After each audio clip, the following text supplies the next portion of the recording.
निर्देश नहीं दिए हैं और किसी भी प्रकार से इसको अमली जामा नहीं पहनाया जा रहा है। जो ड्रोन उड़ाया जा रहा है वो जो SJPNL वाले एक मैपिंग GI मैपिंग सर्वे कर रहे हैं, वो सारे शिमला में उड़ रहा है। क्यों हम उनकी जासूसी करेंगे? वो पूर्व मुख्यमंत्री रहे हैं। फिर भी एक पूर्व मुख्यमंत्री ने बात उठाई, हमने उसमें बारे में कहा है कि अगर उनको ऐसा लगता है तो मैं उसकी जानकारी प्राप्त करूंगा और जो इंक्वायरी हो सकेगी मैं पता करूंगा कि क्यों हो रहा है। लेकिन इस प्रकार सनसनी फैलाकर फिर वॉकआउट करना हर छोटी बात पर, ये अच्छा नहीं है। भारतीय जनता पार्टी को मुद्दों पर आधारित चर्चा करनी चाहिए।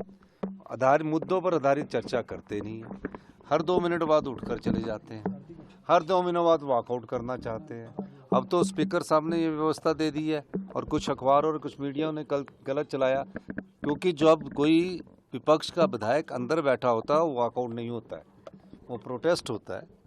तो वो जैसे कि हमारे पार्लियामेंट मिनिस्टर हर्षवर्धन चौहान जी ने ये बात उठाई है, तो निश्चित तौर पर वॉकआउट करके वो ध्यान बांटना चाहते हैं। लेकिन किस मुद्दे पर वॉकआउट कर रहे हैं? शराब में सबसे बड़ा घोटाला इनके समय का हुआ। आज सबसे बड़ी बात उन्होंने जो कही कि तो हमने कहा कि जहाँ पैसे की बात आएगी तो उसमें आप बताइए। अटल यूनिवर्सिटी मेडिकल यूनिवर्सिटी बना दी गई और जिसकी जगह पर बनाएगी उससे पूछा ही नहीं।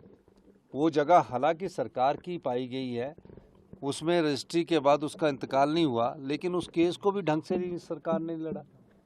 प्रदेश का जो इन्वेस्टमेंट है वो ड्रेन करने का काम कर रहे हैं। बिजली के प्रोजेक्टों के मामले में मैंने कहा कि धोलासिल, लूरी और हमारा सुन्नी जो पावर प्रोजेक्ट है, जिसमें लूरी में 4% स्टैगर करके 4% हमें 10 साल बाद मिलेगी और 11 साल से 26 साल के बीच में 8% मिलेगी, 26 से 40 साल के बीच में 12% मिलेगी।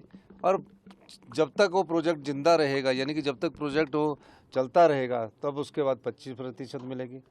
और GST 50% कंपनसेशन हमको देना पड़ेगा। और लाडा उसमें कोई नहीं लगाया। ये तो लूरी प्रोजेक्ट के हाल है, धोलासिल प्रोजेक्ट में ये है। इनके समय जो प्रदेश की इन्वेस्टमेंट है उसको ड्रेन हुआ है, प्रदेश की संपदा को लुटा दिया गया है। हमारी सरकार उसमें प्रयास कर रही है। इसीलिए आज जो केवल पठानिया जी ने सवाल पूछा, इसलिए मैंने उसका विस्तृत उत्तर भी दिया